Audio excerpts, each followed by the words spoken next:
Hi there and welcome back. Let's review ALS disease today. Amyotrophic lateral sclerosis. A means no or not.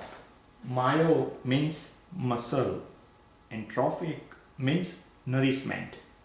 So we are dealing with a disease where typically what happens is this.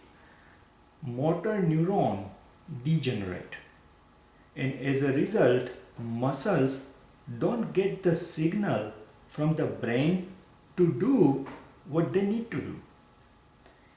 ALS is a nervous system disease that weakens muscles and impacts physical function.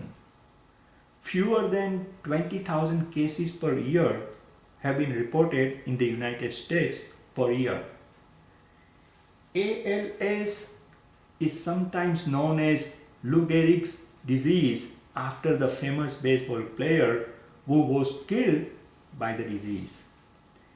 ALS is a rapidly progressive, invariably fatal neurological disease that attacks the nerve cells or neurons responsible for controlling voluntary muscle action that we are able to control, such as those in the arms, legs, and face.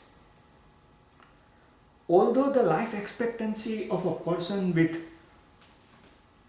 ALS averages about 2 to 5 years from the time of diagnosis, this disease is variable and many people can live with the disease for 5 years and even more. More than half of all people with ALS live more than 3 years after the diagnosis. That's in general the conceptual talk on the ALS. Let's review the symptoms. The main symptoms in this disease is muscle weakness. People may experience, talking about the muscular symptoms, muscle weakness, problems with coordination, stiff muscles, loss of muscle spasms, or overactive reflexes. In the whole body, one may feel fatigue or feeling faint. As far as the speech goes, the symptoms would cover vocal cord spasm or impaired voice. And there are other common symptoms such as difficulty swallowing, drooling, lack of restraint, mild cognitive impairment, severe constipation, severe unintentional weight loss, shortness of breath, or difficulty raising the foot. And these are the typical commonly encountered signs and symptoms when it comes to ALS. How about the cause? Unfortunately, the cause is unknown. Gene mutation is the one that the research reveals. Various genetic mutations can lead to inherited ALS, which causes nearly the same symptoms as the non-inherited form. Much is yet to be discovered when we talk about the cause. Let's talk about some statistics. ALS is an extremely rare disease with about 2 out of every 100,000 people affected by the disease according to the ALS Association.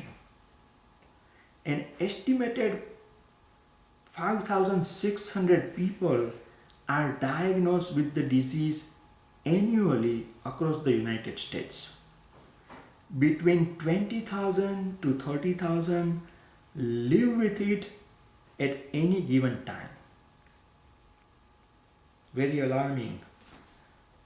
How the diagnosis is made about the ALS? No one test can provide a definitive diagnosis of ALS, although the presence of upper and lower motor neuron signs in a single limb is strongly suggestive. Instead, the diagnosis of the disease, the What doctors do, they try to go through the differential diagnosis and come up with the final diagnosis, but there are various tools out there. So instead, the diagnosis of ALS is primarily based on the symptoms and signs that the physician observes in the patient and a series of tests to rule out the other disease.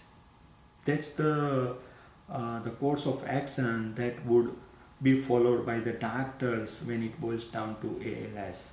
So the physicians obtain the patient's full medical history and usually conduct a neuro exam at regular intervals to assess whether the symptoms such as muscle weakness, atrophy of muscles, hyperreflexia and spasticity are getting progressively worse or what's going on. Certain EMG findings can support the diagnosis of ALS. Another common test measures nerve conduction velocity. Specific abnormalities in the nerve conduction velocity results may suggest, for example, that the patient has a form of peripheral neuropathy or damage to peripheral nerves or myopathy, that is muscle disease, rather than ALS. The physician may order MRI, a non-invasive procedure that uses a magnetic field and radio waves to take detailed images of the brain and spinal cord. Although these MRI scans are often normal in patients with ALS, they can reveal evidence of other problems that may be causing the symptoms, such as, for example, spinal cord tumor, a herniated disc in the neck, syringomyelia, or cervical spondylosis. So based on the patient's symptoms and the findings from the exam and from these tests, the physician may order a test on blood and urine samples to eliminate the possibility of other diseases as well as routine lab tests. And in some cases, for example, if a physician suspects that the patient may have a myopathy rather than ALS, then a muscle biopsy may be performed. Infectious diseases such as HIV, human T-cell leukemia virus, and Lyme disease can, in some cases, cause ALS-like symptoms. So neurological disorders such as multiple sclerosis or post-polio syndrome, multifocal motor neuropathy and spinal muscular atrophy also can mimic certain facets of the disease and should be considered by the doctors attempting to make the diagnosis. So I know we are not the doctors, but just an FYI so that we know how the things are happening. As far as the treatment goes, medication and therapy can slow the disease and reduce the discomfort, but unfortunately there is no cure. How about underwriting? You know the answer. Unfortunately, it's not acceptable. Unfortunately, we don't have any data to price the extra mortality here. So industry-wide, you would see that when it boils down to ALS, it means RNA risk not acceptable. Let's take a break here. See you soon. Take care. Bye now.